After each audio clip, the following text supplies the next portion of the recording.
नेता प्रतिपक्ष राहुल गांधी को अगर कोई दिक्कत है तो हम मिलने के लिए तैयार हैं का ढकोसला करने वाला चुनाव आयोग अपने ही बनाए जाल में बुरी तरह से फंस गया। पहले तो कहा कि कोई मुद्दा है तो हम मिल लेंगे, फिर जब इंडिया गठबंधन मिलने के लिए पहुंचा तो चुनाव आयोग के दफ्तर पर बैरिकेड लगा दिए गए। तो कैसे भाग खड़ा हुआ चुनाव आयोग आपको बताएंगे। इंडिया गठबंधन ने क्या सख्त एक्शन लिया और कैसे धज्जियां उड़ा दी उस पर भी आएंगे। लेकिन खबर में सबसे पहले बिग ब्रेकिंग देखिए कि कैसे मुख्य चुनाव आयुक्त ज्ञानेश कुमार के बयान ने तहलका मचा दिया है। खबर आप देखिए अमर उजाला की। देखिए इस खबर में लिखा हुआ है कि जिस विधानसभा क्षेत्र में रहते हो वहीं के बन सकते हैं मतदाता, वोट कटने की आशंकाओं के बीच ज्ञानेश कुमार। तो एक तरफ विपक्ष आरोप लगा रहा है कि बिहार चुनाव से ठीक पहले वोटर लिस्ट संशोधन में 8 करोड़ वोट काट दिए जाएंगे।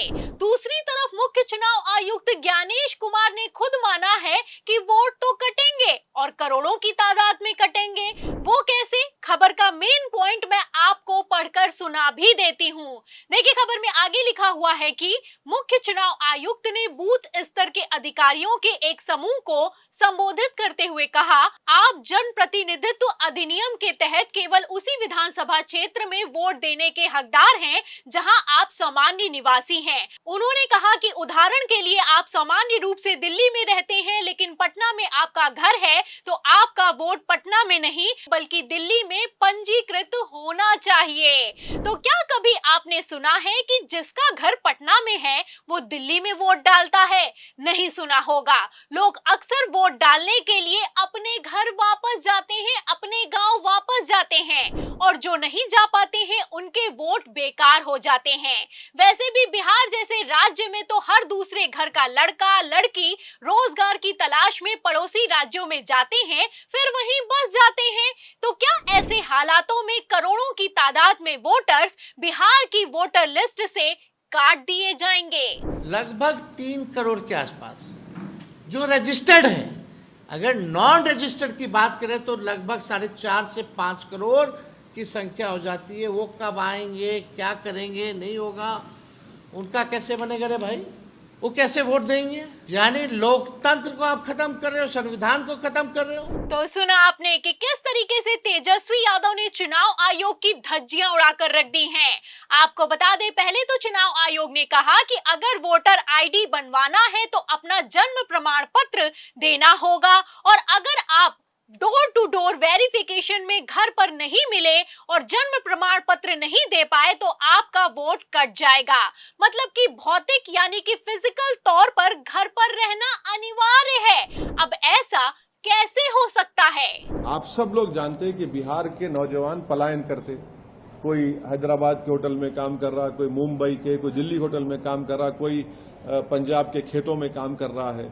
और सीमांचल का एरिया, स्पेसिफिक एग्जांपल दे रहा हूं, अब आप थोड़े दिन के बाद देखेंगे 1.5-2 महीने वो तकरीबन एरिया सीमांचल कट ऑफ रहता, हजारों एकड़ जमीन पानी फ्लड से कट जाती, गांव कट जाते, घर बह जाते, कैसे होगा बताइए?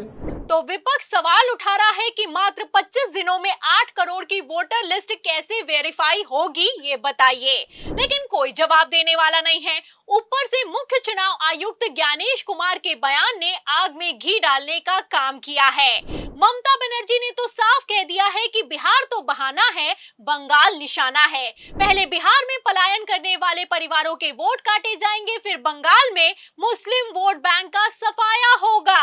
मतलब ना रहेगा बांस और ना बजेगी बांसुरी। तो क्या इसीलिए चुनाव आयोग घबरा रहा है? क्या बिहार चुनावों से पहले ईवीएम नहीं वोटर लिस्ट को फिक्स कर दिया गया है? आपको बता दें कि इस फैसले को लागू करने में चुनाव आयोग की इतनी हालत खराब हो रही है, इतनी हालत खराब हो रही है कि पहले तो विपक्ष को मिलने के लिए बुलाया, फिर जब विपक्ष के नेता मिलने के लिए पहुंचे तो बैरिकेड लगा दिया गया।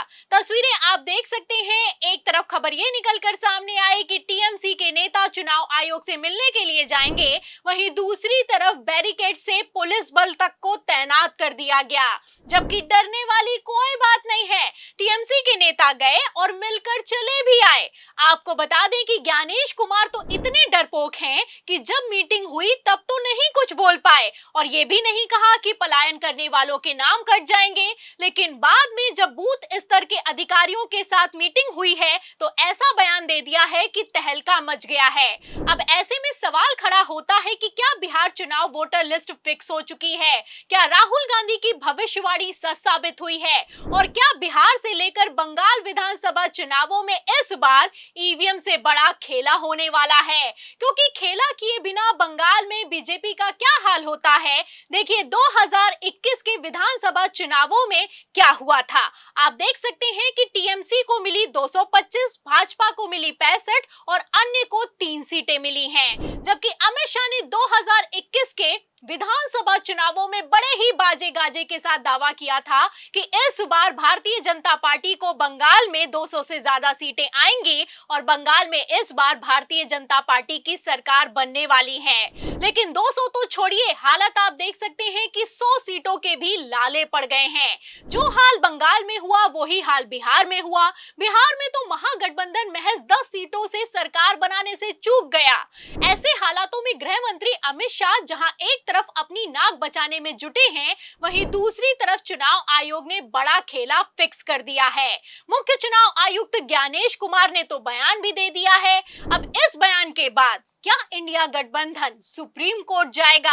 आपको क्या लगता है? इस सवाल के जवाब में इस पूरी रिपोर्ट पर, अमित शाह की हालत पर, चुनाव आयोग के खेल पर और सबसे बड़ा सवाल बंगाल से लेकर बिहार के चुनावों पर, जो भी आप सोचते हैं हमें कमेंट बॉक्स में जरूर लिखें। वीडियो को ज्यादा से ज्यादा शेयर करें, हमारे चैनल को लाइक करें, सब्सक्राइब करें, ज्वाइन करें। फिर मिलती हूँ अगली खबर के साथ, तब तक के लिए धन्यवाद।